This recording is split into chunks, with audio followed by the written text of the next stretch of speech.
The convergence machine. The workshop existed in a place that should not have been possible. A crystalline bubble suspended between moments, where the amber light of Renaissance Florence bled through floor-to-ceiling windows into the stark white radiance of Silicon Valley's eternal noon. Leonardo da Vinci stood transfixed at the threshold, his weathered hands trembling as they traced the air above a translucent surface that pulsed with inner light, responding to his touch with ripples of electric blue. The glass yielded to his presence like water made solid, and beneath its surface, scrolling lines of code cascaded in languages he had never seen yet somehow understood. Algorithms that breathed with the same rhythm as his anatomical sketches of the human heart. Behind him, Steve Jobs moved through the space with the predatory grace of someone accustomed to impossibility, his black turtleneck a stark silhouette against walls where parchment diagrams of flying machines hung beside holographic displays showing the orbital mechanics of satellites. His fingers, clean, precise, paused over a collection of bronze gears and wooden mechanisms, their surfaces worn smooth by centuries of handling. The craftsmanship was exquisite, each tooth cut with the precision of prayer, each joint fitted with the patience of eternity. He lifted one gear to the light, watching as the Renaissance bronze caught and scattered the LED illumination from overhead panels, creating shadows that danced across both their faces like the ghosts of unborn inventions. The workshop itself seemed to breathe around them, expanding and contracting with their movements. Oak tables scarred by countless hours of creation supported arrays of tools that spanned 5 centuries. Leonardo's quills and compass lay beside Jobs' early Apple prototypes, their white plastic cases yellowed with age but still bearing the elegant simplicity that had once seemed like magic to a world trapped in beige boxes. Oil lamps with flames that never flickered cast warm pools of light across workbenches where holographic schematics rotated slowly in the air, their blue wireframes occasionally intersecting with hand-drawn sketches in red chalk, creating hybrid visions that belonged to no single era. Outside the windows, time itself had become unstuck. The view shifted like a cosmic kaleidoscope, one moment revealing the red-tiled roofs of Florence beneath Brunelleschi's dome, the next showing geometric sprawl of Cupertino's corporate campuses stretching toward the Santa Cruz Mountains. Sometimes both images superimposed, creating impossible architectures where Gothic spires rose from glass atriums and flying buttresses, supported arrays of solar panels that gleamed like scales on some technological dragon. Leonardo approached a workbench where circuit boards lay open like dissected animals, their pathways traced in silver and gold, and he saw in their branching patterns the same fractals that appeared in the veins of leaves, the deltas of rivers, the networks of human blood vessels. His artist's eye recognized the beauty immediately. Here was the same divine proportion that governed the spiral of nautilus shells and the arrangement of flower petals, encoded now in silicon and rare earth metals. He picked up a stylus that felt familiar in his grip despite its alien materials, and began sketching directly onto a tablet's surface, his strokes appearing as lines of light that hung in the air before settling into permanent form. Jobs watched the masterwork, seeing how Leonardo's mind moved from observation to creation without pause, how his drawings weren't mere representations, but investigations, each line a question posed to the universe. The old man's sketches began to populate the tablet's memory, and the device responded by generating three-dimensional models that rotated slowly in holographic form above the workspace. A flying machine unfolded its wings in midair, its mechanisms rendered in perfect detail,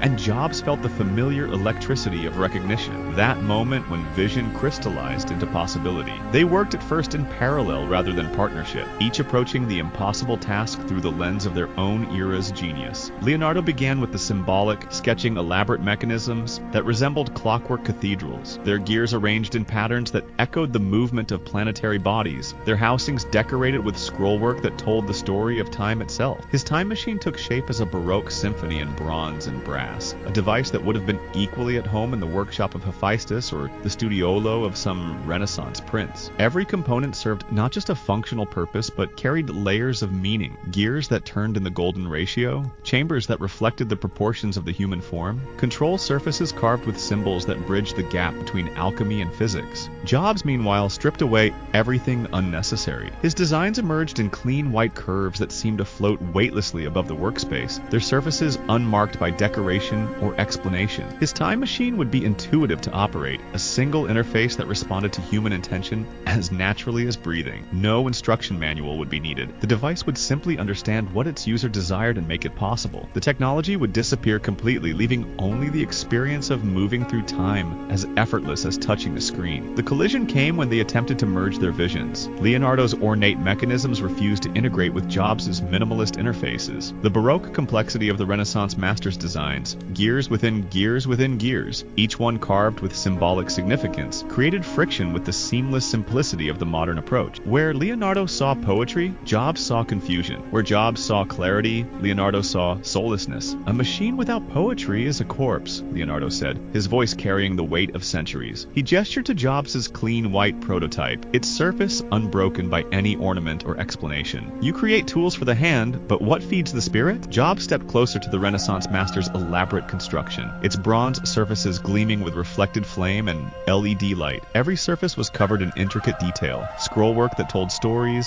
gears shaped like flower petals, control mechanisms that resembled the faces of angels. It was beautiful, undeniably, but it would take a lifetime to learn to operate. And a machine without clarity is useless, Jobs replied, his voice calm but implacable. Beauty means nothing if it prevents people from accessing what they need. The highest art is making the complex simple. The argument became physical as they worked. Leonardo would add a decorative element, a gear housing shaped like a seashell, its spiraling form echoing the mathematics of growth itself, only to find that Jobs had removed it the next morning, replacing it with a smooth curve that performed the same function with a tenth of the complexity. Jobs would streamline an interface, reducing a panel of brass switches and ivory dials to a single gesture-responsive surface, only to discover that Leonardo had overlaid it with symbolic markings that turned simple operation into ritual performance. Their conflict manifested in the workshop around them. The space began to polarize, with Renaissance warmth clustering around Leonardo's workstation, while modern coolness gathered near Jobs' prototype. Oil paintings materialized on the walls near the master's bench, studies of human anatomy and botanical forms, while holographic displays multiplied around Jobs' workspace, showing user interface mock-ups and thermal efficiency readings. The two halves of the workshop began to feel like different worlds entirely, connected only by the impossible task that had brought them together. Days passed, or perhaps centuries. Time had no meaning in their suspended workspace. They slept when exhaustion overcame them, waking to find that their unconscious minds had continued the work, adding elements to their designs that neither could remember creating. Leonardo discovered control surfaces on his Baroque machine that responded to touch with Jobs' intuitive precision, while Jobs found that his minimalist interfaces had somehow acquired depth and meaning, their simple gestures carrying emotional weight that transformed operation into expression. The breakthrough came when they stopped fighting their differences and began to see them as complementary forces. Leonardo's ornate mechanical complexity provided the raw power needed to tear holes in the fabric of time itself, while Jobs' elegant interfaces made that cosmic violence accessible to human understanding. The Baroque machinery would generate the energy, the minimalist controls would shape and direct it. They built through days that flickered between golden and silver light, their hands moving with increasing synchronization. Leonardo's bronze gears locked into Jobs' white ceramic housings with satisfying precision. The Renaissance master's anatomical understanding of proportion guided the placement of modern sensors and processors, while Jobs' instinct for user experience transformed Leonardo's symbolic control systems into interfaces that felt like natural extensions of human will.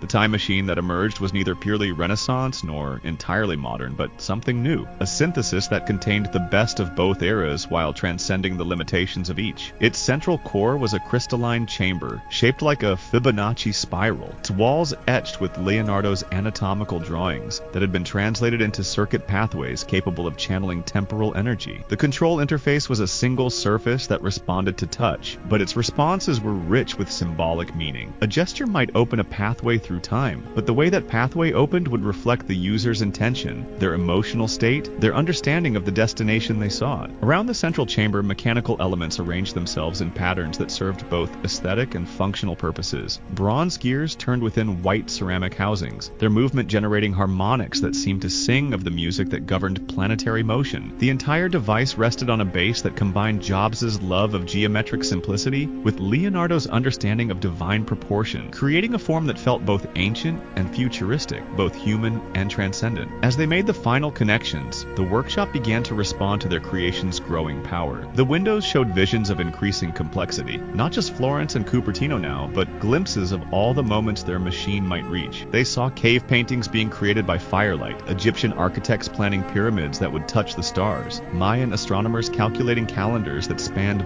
millennia. They saw the first computers being built in wartime laboratories, the internet taking its first tentative steps across continents, humanity reaching toward Mars with metal hands and digital dreams. The machine's activation sequence required both of them, their hands moving in concert across interfaces that responded to the unique patterns of their touch. Leonardo placed his ink-stained fingers on surfaces carved with his own symbolic designs, while Jobs activated touchscreen controls that required his particular understanding of human-computer interaction. Together, they coaxed power from the crystalline core, watching as temporal energy began to circulate through the bronze and ceramic pathways they had created. The first test sent ripples through reality itself. The Vitruvian Man appeared in holographic form above the machine, its perfect proportions overlapping with the Apple logo in a mandala of human achievement and technological aspiration. Leonardo's flying machines took wing as three-dimensional projections, their leather wings beating in rhythm with the pulse of fiber optic cables that carried data at the speed of light. The workshop filled with ghosts of invention, every device they had ever imagined, every problem they had ever solved, every dream they had ever dared to make real. The power built slowly, then all at once. The machine began to hum with harmonies that seemed to come from the turning of the spheres themselves, its crystalline core pulsing with light that had no source but illuminated everything. The boundaries between past and future began to dissolve. Through the windows, they could see time itself becoming fluid, history and possibility flowing together like streams, converging into an ocean of infinite potential. Leonardo and Jobs stood on opposite sides of their creation, their hands still resting on the control surfaces, their eyes meeting across 5 centuries of human progress. In the machine's glow, they saw themselves reflected and transformed, the artist understanding for the first time how intuition could be encoded in silicon and light, the entrepreneur recognizing the deeper poetry that drove all true innovation. Their differences hadn't been obstacles to overcome, but essential elements of the solution itself. The machine reached full power with a sound like the universe drawing breath, its central chamber filled with swirling energy that wasn't quite light, wasn't quite matter, but something more fundamental, the raw stuff of possibility itself, waiting to be shaped by human will and imagination. The door that formed in the energy field wasn't made of any material they recognized, but both men understood what it represented. Not a gateway to any specific time or place, but to the realm of pure potential where all inventions waited to be born. They stood in silence, watching possibilities dance in the machine's light. Neither moved toward the door, though both could feel its pull. This wasn't about traveling to a particular moment in history. It was about understanding that all moments existed simultaneously, that every innovation built upon every other, that the Renaissance and the digital age were not separate eras, but part of a continuous flowering of human creativity that stretched from the first tool-using ancestor to the last human who would ever dream of building something new. The machine hummed with patient power, its door held open by the combined will of two masters who had learned to see their differences as harmony rather than discord. Outside the workshop windows, time continued its flickering dance between past and future, but inside, in the space they had created together, all possibilities remained equally real, equally accessible, equally waiting to be explored by minds brave enough to imagine what might be possible if genius could transcend the boundaries of its own era. Leonardo finally lifted his hands from the controls, his fingers leaving faint impressions in the surface that gradually faded. Jobs did the same, stepping back from their creation with the satisfaction of someone who had built exactly what the world needed, whether the world knew it or not. The machine continued to operate autonomously now, its systems learning and adapting with each passing moment, becoming something greater than the sum of its parts. In the end, they didn't need to step through the door to understand what they had accomplished. The time machine wasn't just a device for traveling through history, it was proof that history itself was alive, that the best of every era could speak to the best of every other era, that human creativity was a force powerful enough to reach across centuries and make the impossible inevitable. The door remained open, patient as eternity, waiting for the next impossible collaboration to walk through it.